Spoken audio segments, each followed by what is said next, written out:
Uyğunluğu müəyyən edin. -2,6, -4,4 və -2,10 ədədləri verilib. Kəsr hissəsi 0,4-ə bərabərdir.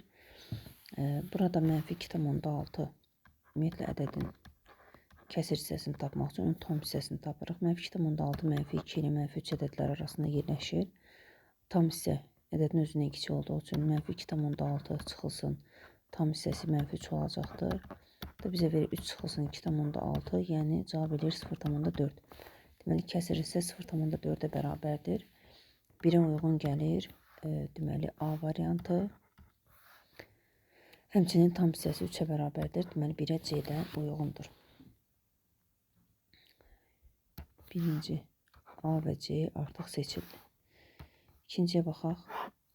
Deməli, -4,4, -4,4 ədədi -4 ilə -5 arasında yerləşir.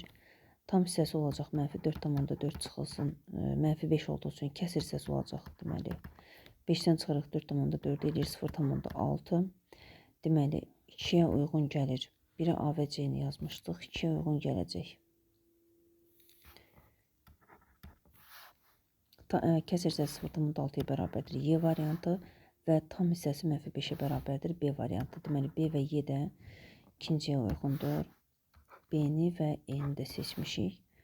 Qalır bir dənə D variantı. -kök altında 10 ədədinə baxaq. -kök altında 10. Ümumiyyətlə kök altında 10 deməli 3-dən böyükdür. Yəni 3-ün kvadratı 9 eləyir. Onda 3-ün kvadratından böyükdür. 3-ün kvadratından böyükdür, lakin 4-dən kiçikdir. Mənfi olaraq götürdükdə -4 ilə -3 arasında yerləşəcək bu ədəd. Deməli, tam hissəsi -4-ə bərabərdir. Kəsir hissəsi isə -kök altında 10 çıxılsın -4, yəni 4 çıxılsın kök altında 10-a bərabər olacaq. Burada sadəcə tam hissə verildiyi üçün, deməli 3-ə də uyğun gəlir sadəcə D variantı.